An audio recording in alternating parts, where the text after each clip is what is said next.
Assalamualaikum warahmatullahi wabarakatuh. Halo semuanya, kenalin namaku Makfira Rahma Fadila. Di sini aku akan jelasin mengenai peran SKM dalam mencegah masalah kekurangan gizi dan kontribusi dalam pembangunan. Dengan dosen pengampu, Ibu Dr. Halmizar, SKM M Biomed. Nah, yang pertama, aku mau jelasin dulu nih apa itu SKM. SKM adalah salah satu prodi studi yang bertujuan menghasilkan lulusan yang memiliki kompetensi dan kemampuan dalam mengidentifikasi masalah kesehatan masyarakat, memecahkan masalah kesehatan masyarakat, mengimplementasikan intervensi kesehatan masyarakat, dan melakukan pembelajaran seumur hidup dengan menerapkan sikap preventif dan promotif. Nah, sebelumnya kita harus tahu dulu apa itu gizi. Gizi atau sering juga disebut nutrisi adalah berbagai zat yang diperoleh dari hidangan makanan dan minuman setiap hari. Berbagai zat gizi tersebut diperlukan oleh tubuh manusia untuk membangun sel tubuh, mempertahankan dan memperbaiki berbagai jaringan organ tubuh agar berfungsi sempurna. Secara sederhana, zat gizi tersebut adalah air, karbohidrat, protein, lemak, vitamin, dan mineral. Zat gizi ini setiap saat diperlukan oleh tubuh dalam jumlah yang sesuai keperluannya. Berkaitan dengan gizi, Indonesia adalah negara yang mengalami dua masalah gizi sekaligus, yaitu kekurangan gizi dan kelebihan gizi. Berikut merupakan masalah gizi di Indonesia. Yang pertama ada stunting, kedua GAKI, ketiga KEP, keempat KFA, yang kelima AGB, dan yang terakhir ada kegemukan. Untuk penjelasannya berada di slide selanjutnya. Yang pertama ada stunting. Stunting adalah masalah kurang gizi kronis akibat kurangnya asupan gizi dalam waktu yang cukup lama sehingga mengakibatkan gangguan pertumbuhan pada anak. Seorang anak dianggap mengalami stunting jika tinggi badan mereka lebih rendah atau pendek dari standar usianya. Stunting disebabkan karena kurangnya asupan gizi yang diterima oleh janin atau bayi. Yang kedua ada GAKI. GAKI atau gangguan akibat kurang iodium adalah sekumpulan gejala atau kelainan yang ditimbulkan karena tubuh menderita kekurangan iodium secara terus-menerus dalam waktu yang lama yang berdampak pada pertumbuhan dan perkembangan. Yang ketiga ada KEP, yaitu kekurangan energi protein adalah defisiensi gizi terjadi pada anak yang kurang mendapat masukan makanan yang cukup bergizi, atau asupan kalori dan protein kurang dalam waktu yang cukup lama. Kurang energi protein disebabkan oleh kekurangan makan, sumber energi secara umum, dan kekurangan sumber protein.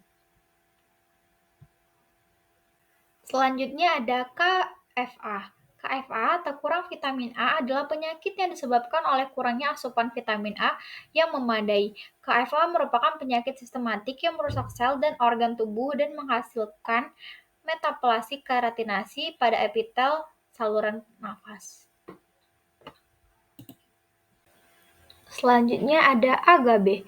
AGAB atau anemia gizi besi adalah keadaan di mana kadar Hb dalam darah lebih rendah dari normal akibat kekurangan satu macam atau lebih zat gizi yang diperlukan untuk pembentukan darah, misalnya zat besi, asam folat, dan vitamin B12. Kegemukan. Kegemukan atau gizi lebih adalah keadaan tubuh seseorang yang mengalami berat badan berlebih karena kelebihan jumlah asupan energi yang disimpan dalam bentuk cadangan lemak. Prevalensi gizi lebih pada anak di Indonesia mencapai 10,4%.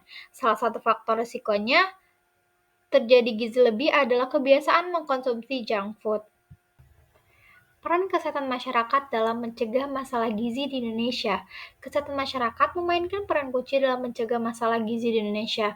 Berbagai intervensi dan kegiatan yang dilakukan oleh para profesional kesehatan masyarakat dapat membantu meningkatkan kesadaran, mengubah perilaku, dan meningkatkan akses terhadap sumber daya kesehatan. Berikut adalah beberapa peran kesehatan masyarakat dalam mencegah masalah gizi di Indonesia. Yang pertama, intervensi yang bersifat spesifik. Nutrition Specific Intervention and Programs.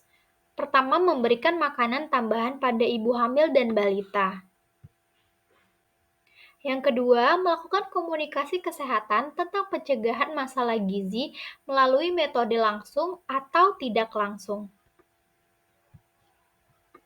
Intervensi yang bersifat sensitif, nutrition sensitive intervention dan programs. Pertama, mengupayakan penyediaan air bersih dan sarana sanitasi.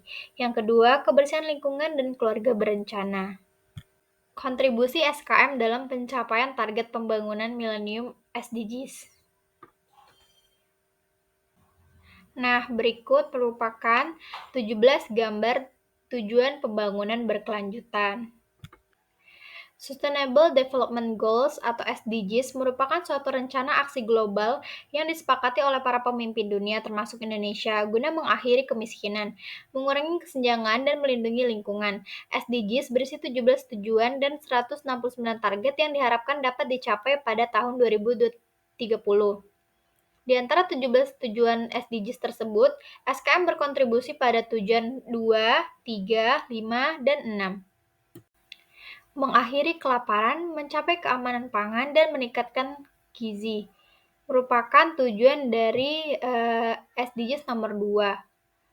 Di sini, kontribusi SKM itu dapat digunakan untuk mengelola data terkait produksi pangan, distribusi pangan, dan kondisi gizi masyarakat. Dengan analisis data yang efektif, SKM dapat membantu perencanaan kebijakan pangan yang lebih baik, mengidentifikasi daerah-daerah yang membutuhkan intervensi gizi, dan memastikan adanya keamanan pangan.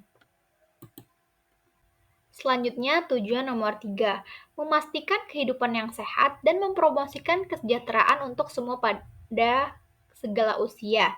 Kontribusi SKM dapat digunakan dalam manajemen data kesehatan termasuk pelayanan kesehatan dasar, pemantauan penyakit menular dan tidak menular, serta pelacakan perkembangan kesehatan masyarakat.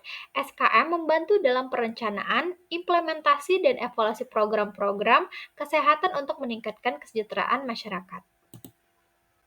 Tujuan yang kelima, mencapai kesetaraan gender dan memberdayakan semua perempuan dan anak perempuan. Kontribusi SKM dapat membantu dalam manajemen data terkait dengan kesehatan reproduksi, pelayanan kesehatan ibu dan anak, dan indikator kesetaraan gender. Dengan menggunakan SKM, pemerintah dan lembaga kesehatan dapat melacak dan memahami perbedaan gender dalam akses terhadap layanan kesehatan dan memastikan kesetaraan gender dalam implementasi program kesehatan. Tujuan keenam, akses air bersih dan sanitasi. Kontribusi SKM dapat digunakan untuk memantau dan mengelola data terkait sumber daya air bersih, sanitasi, dan kebersihan lingkungan. Dengan informasi yang tepat waktu dan akurat dari SKM, pemerintah dan organisasi dapat mengembangkan program-program untuk meningkatkan akses masyarakat terhadap air bersih dan sanitasi yang layak. Nah, sekian paparan materi dari saya. Jika ada kesalahan mohon dimaafkan. Wassalamualaikum warahmatullahi wabarakatuh. Semoga ilmunya bermanfaat.